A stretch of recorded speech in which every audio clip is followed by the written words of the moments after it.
Are you looking to make a move to Leisure World in Seal Beach, California?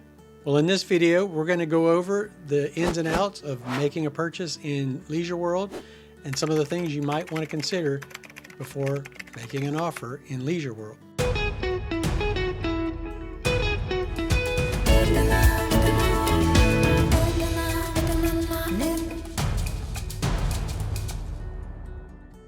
Hi, my name is Steve Batiz. I'm the broker owner of NextHome West Realty, and we get calls, emails, and texts from people just like you every day looking to make their move into the area. So whether it be 9 days or 90 days, give me a call, shoot me a text, or send me an email. All the information is in the description below, and I would love to help you make a smooth transition into Southern California. So if you are looking to purchase in Leisure World, there's a few things that you're going to need to know. Number one being that it's a 55 plus community.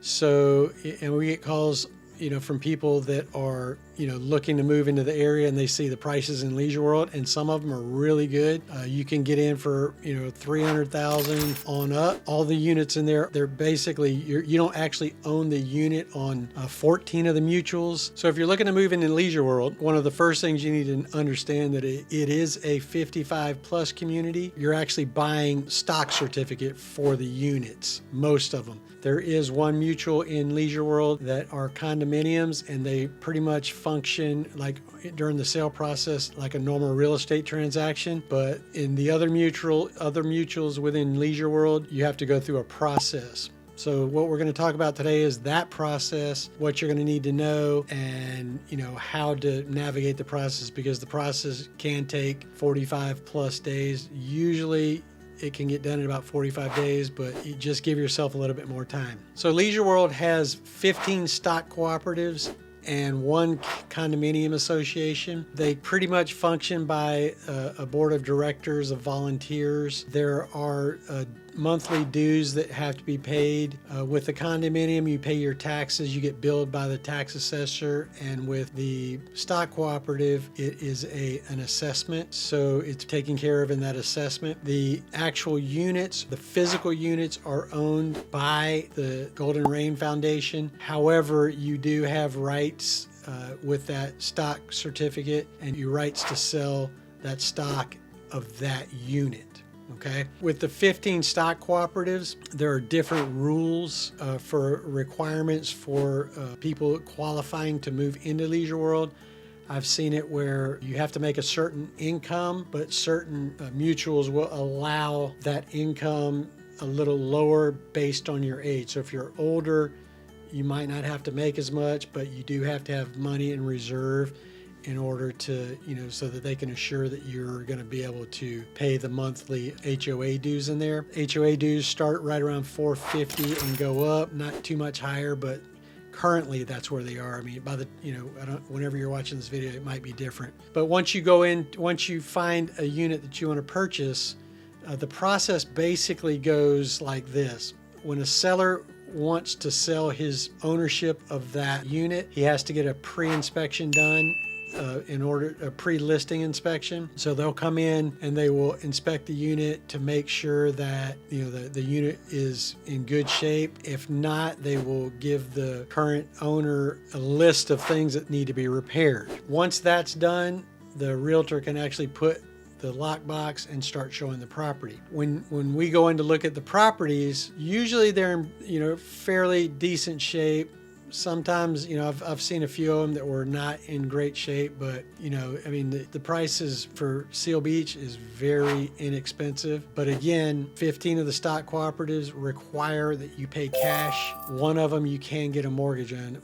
They're the 3-story buildings right in the beginning, right in the front part of Leisure World. So if you were to go in the main gate and take a left immediately, there's 3 buildings there that you can get a mortgage on. Those units are a little bit more expensive, but you're not having to pay cash for them. There are still requirements. You still have to, once you get into escrow, there's going to be several interviews that you have to do. One of them, they're going to do a financial interview. They're going to go in and make sure that you have enough money to maintain a lifestyle in Leisure World. There's going to be a meeting with the mutual president normally, and that's usually towards the end of escrow.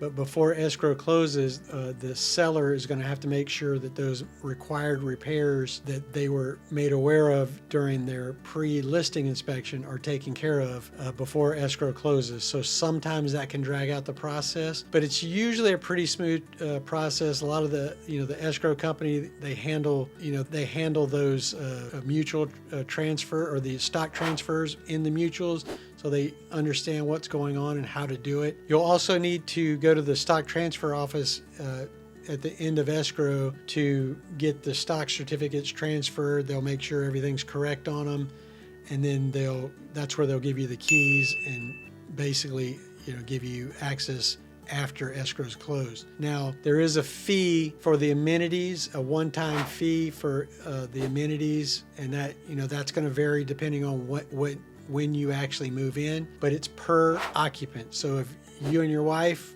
want to use the amenities, then you're both going to have to pay that one-time fee. It's pretty much a requirement. So, on top of the all cash, you will have to have money to pay for that, for those amenities. Only stockholders can use the amenities, and they can also make changes to the units. So you'll notice that some of the units in Leisure World are very highly upgraded.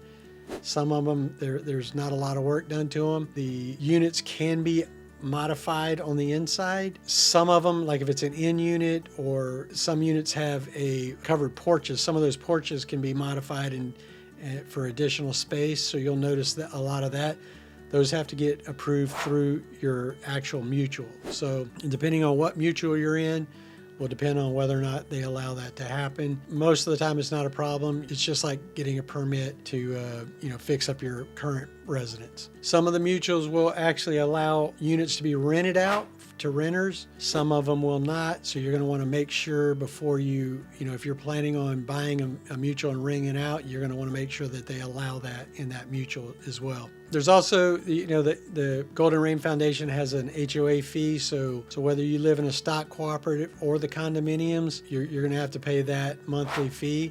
If you're in the stock cooperatives, you're paying the HOA fees every month. So, and again, those vary. I would go to the lwsb.com website. There's a whole list of them there where you can actually see what the HOAs are per stock cooperative or the condominiums. All the units in Leisure World are on electric. There is no gas in any of the units. A guest, if you want to have a guest, they're allowed to stay for a maximum of 60 days per year. Co-occupants need to be approved with the board. If you're married to someone who is not 55, is a senior or younger than 55, they can get approved to live in Leisure World, and if something were to happen to you, they can stay in Leisure World after that happens. Nothing to worry about there. I would definitely check at the time that you're going to go purchase in Leisure World. You'll want to, through escrow, you'll want to ask those questions and make sure that's still the case. Pets are allowed in Leisure World with some restrictions. So again, during escrow, make sure you read the HOA docs, make sure you read all the rules, and then just double check and ask the questions. If you have any questions at all, make sure during escrow, that's the time to ask. But Leisure World has a lot to offer. There's a RV parking, 9-hole golf course.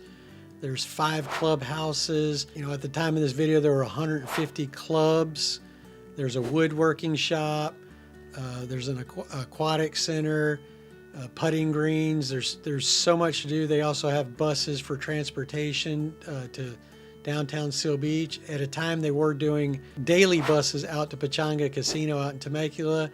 There was talk that they were going to start that back up again. During COVID, they stopped doing that. But, Leisure World, also there's a 24-hour security, and there's a gate, that people have to have passes to access through the gate. So it's a very safe community. Leisure World takes up about pretty close to half the population of Seal Beach. It's right across from a Naval Weapons Station, which is a huge Navy, or it's not a huge Navy base, but there's a Navy base right across the street. So if you're a veteran, you can shoot across the street and use the facilities at the Naval Weapons Station.